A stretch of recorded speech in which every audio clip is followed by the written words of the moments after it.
we are going to discuss some more questions, and based on that we are going to understand some more concepts. And these kind of the sessions is very important in terms of the preparation of the examination. So I hope everyone is good and fine and preparation is going at very right pace. So this is a very correct time when you should prepare at very best level. Okay, so before to start, let's just like this video and share this video to your friends so that maximum number of the student can join with us. Okay, so let's start this session with the first question, that is related to your balance sheet equation. Okay, so one more thing I would like to include here, that is the currently batch which is going of us, that is the revision batch and the MCQs batch, and you can join with the code that is Y422, and with this code you will get the maximum discount on the batches. Okay, so you can join and just make your preparation at very best level.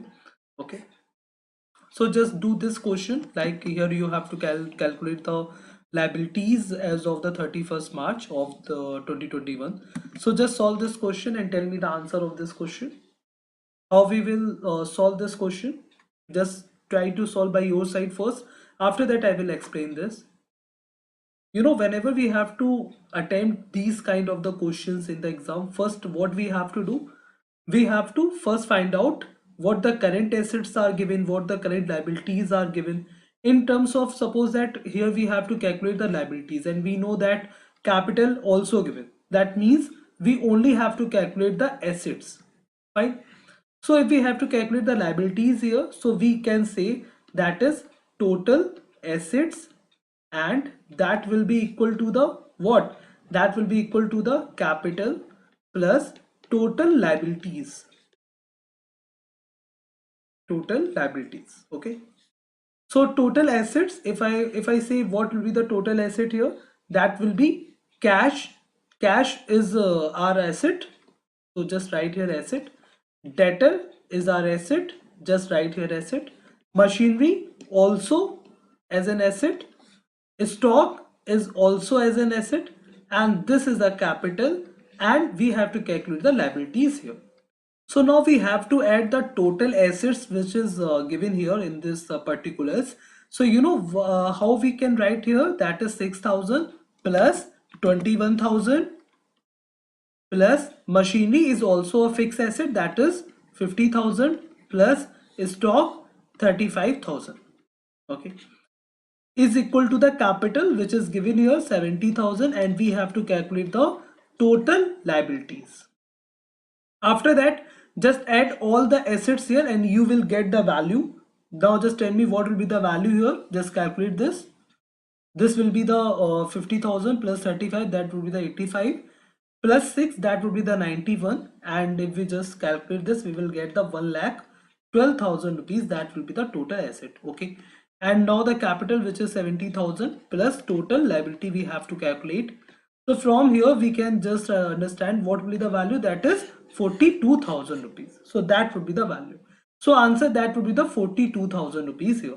So if we have to calculate the liabilities, how we can just calculate, what first thing we have to do, whenever you will just get these kind of the questions in the exam, you have to first classify in the, suppose that you have to calculate the liabilities here, so you have to first classify into the assets. Suppose that in this question, the question that is you have to calculate the current liabilities, suppose that. Okay, so how you can classify all the particulars, you can classify all the particulars into the current assets. Okay, so because to determine the current liabilities.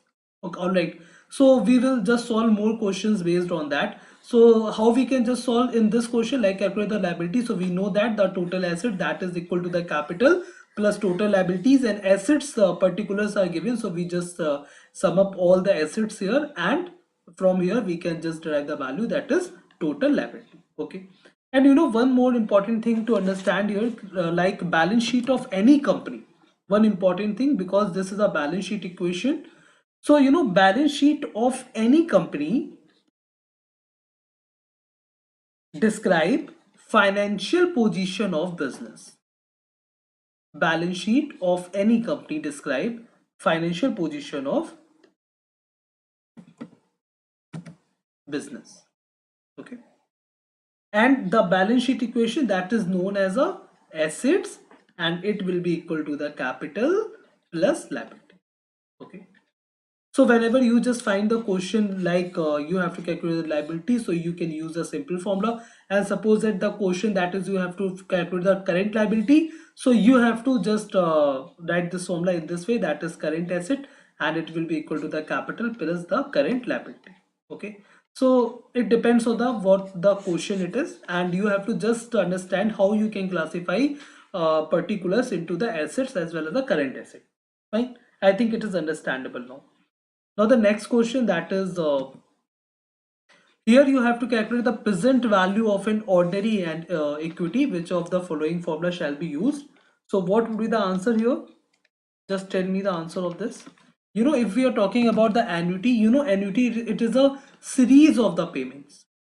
Annuity that is related to your series of the payments at equal interval.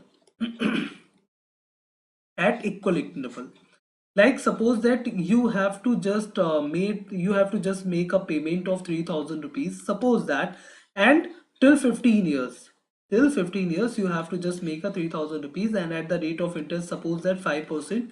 So it is understand that at every year you just paid just 3000 rupees, and that is known as an annuity. That means it is a series of the payments that made at an equal interval, and it is classified the frequency of the payment dues. So like your just rent payment, your car payment, that all just related to your annuities. Annuities, in the simple term, if I say, that is annuities your series of the payment, and series of the payments that at equal interval. Fine. And the another thing that is or annuity is also 1 minute. That is, annuity is also classified into two parts. That is, first is known as a ordinary annuity. The first is ordinary annuity, and the another one that is known as a annuity due. So first is ordinary annuity. Ordinary, what we understand by the ordinary annuity, that is, it requires payment at the end of the each period. That is known as a ordinary annuity. Okay, while annuity due, that is, it is an annuity whose payment is due immediately at the beginning of the each period. At the beginning of each period. So that is known as a annuity due. I hope it is clear. Okay, so like you have to just pay the rent to the landlord. So you know, at the starting of the month, you just pay the rent to the your landlord. So that is understand as a annuity due. I hope it is understandable. Okay. One more example here. Like you have to just your insurance premium, that is also just annuity due. Okay. So beginning of the each period, whatever the amount that due, or say whatever the payment you have to make, so that is known as an annuity due. Okay. So suppose that this is your cycle of the payment, this is your cycle of the payment, and this is just understand as a beginning, and this is understand at the ending. Okay, so whatever the payments you have to make at the beginning of the uh, beginning of the period, so that is understand as the annuity due. And whatever the payment you have to made at the end of the each period, that is known as your ordinary annuity. That's it. Okay, so this is how we understand it. So now the thing that what the formula we use for the present value of an ordinary annuity. So just understand this. Okay, first understand the future value of the ordinary annuity, how we calculate this.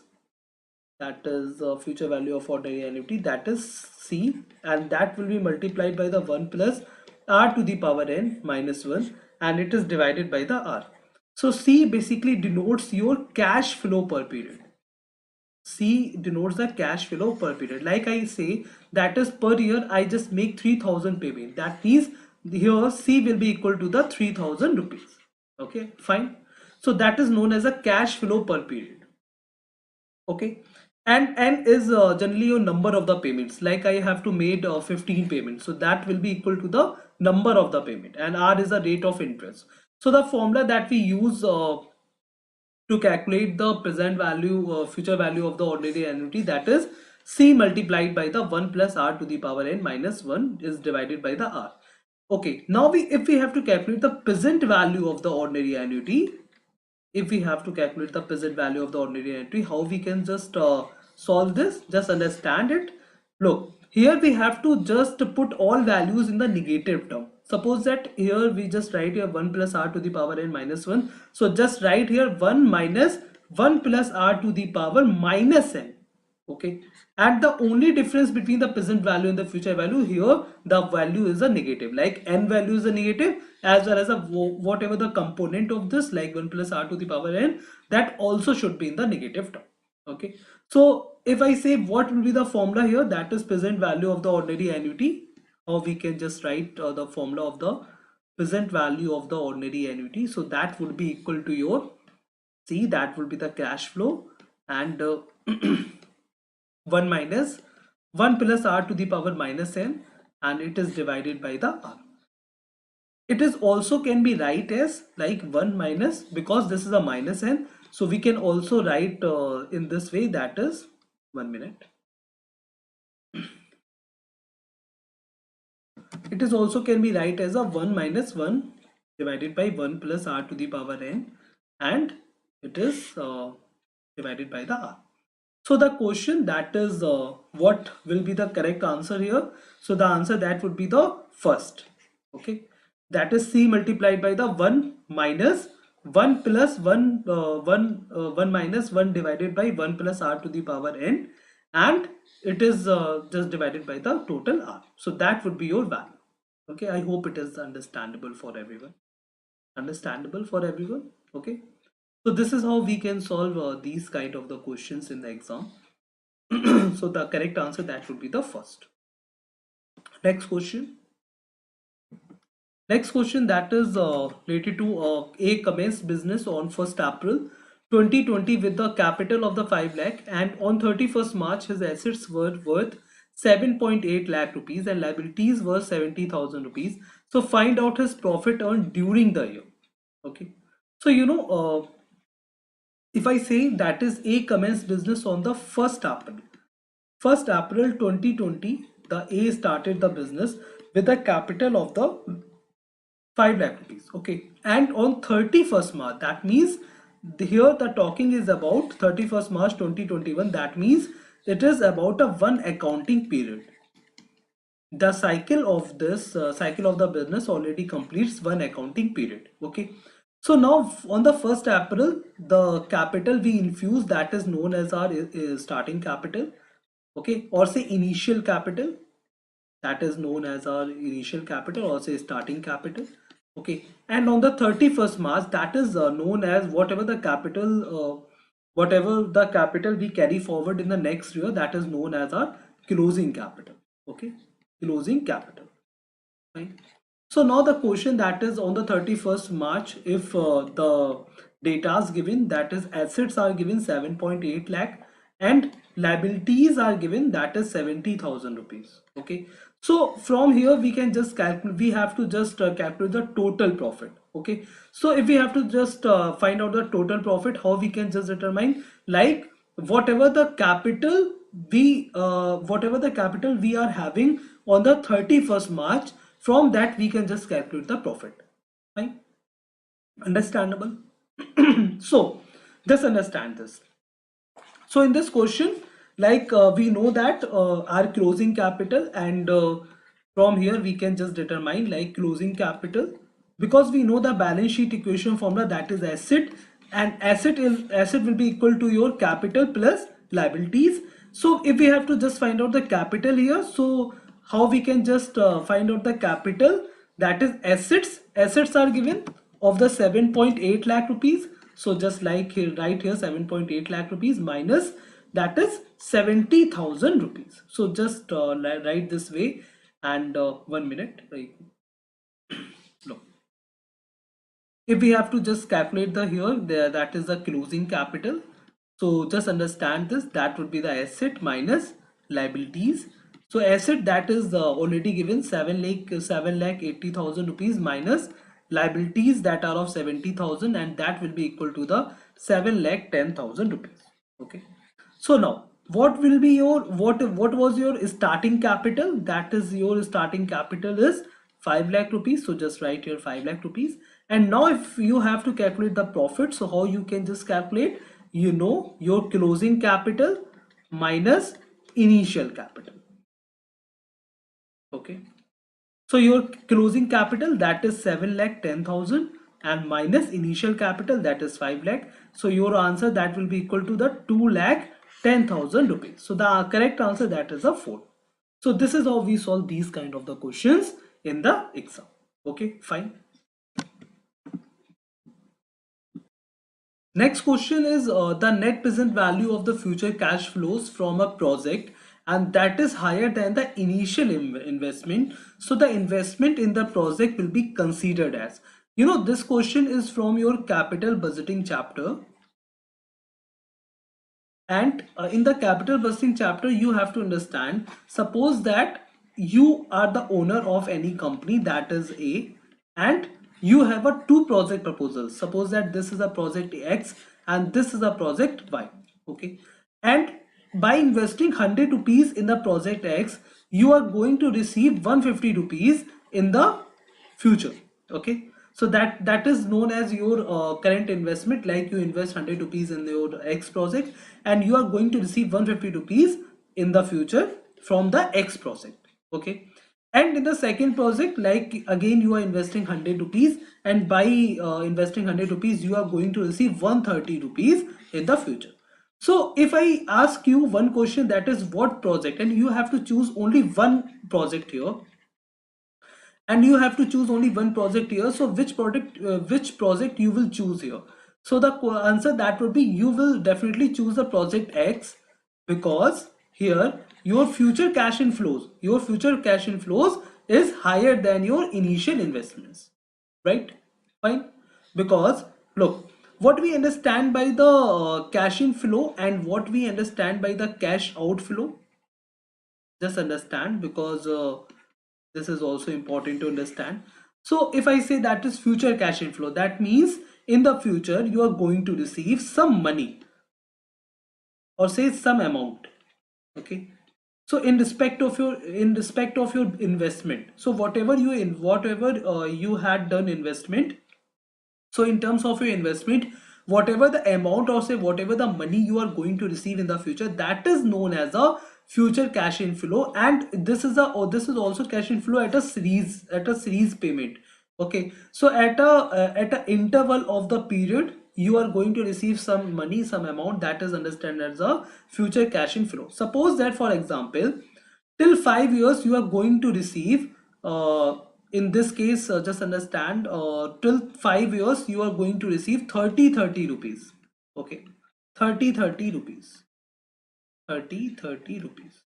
So for the first year, that is this is your investment time, where you invest in any project, and this is known as your future cash inflows. This is known as a future cash inflow for the first period. Okay, first year. This is known as your future cash inflow for the second year. This is known as your future cash inflow for the third year. This is known as future cash inflow for the fourth year, and this is known as a future cash inflow for the fifth. Okay, so that is known as a future cash inflow. So whenever your so now if we come to, on the question, like, the net present value of future cash flows from a project is higher than the initial investment. So if you are just going to calculate the present value, whatever your in terms of your future cash flows, so if the net present value of future cash flows from a project is higher than initial investment, so the investment in a project will considered as, so what we understand by the viable, that means that is acceptable, and unviable, that is unacceptable, or say unprofitable. Okay, so what will be the answer here? So the options that is given: unviable, viable, not desirable, none of these.